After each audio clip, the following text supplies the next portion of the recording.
55.9% of 299.99 वजा 4.001 टक्के of 1697 अधिक 24.9% ऑफ 100.012 हे शोधायचं आहे. आता इथं इतकं पॉईंट मध्ये दिलंय ना, तर आपण पॉईंट मध्ये नाही घेणार, त्याच्या जवळपास घेणार. म्हणजे 55.9 आहे ना, तर त्याला 56 घेऊ. 56% दिलंय म्हणजे भागिले 100. ऑफ म्हटल्याच्या नंतर गुणिले घेणार आपण ऑफ साठी. आता इथं दिलंय 299, मग 299.99 म्हणजे त्याच्याऐवजी आपण 300 घेऊ.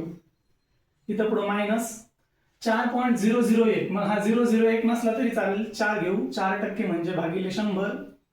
ऑफ म्हटल्यावर गुणिले, आणि इथं 1697 म्हटलंय, मग 1697च्या ऐवजी आपण किती घेणार? 1700.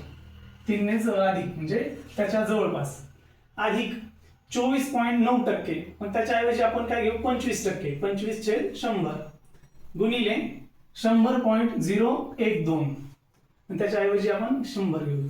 ठीक आहे. आता पुढे कॅल्क्युलेशन काय येतील? इथं हे 0 कट होतील, इथं पुन्हा तसंच होईल.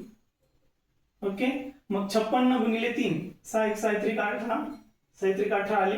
हा चाला 5 3 15 आणि 1 16, 168 वजा 17 चौक 68 अधिक 25 1 25.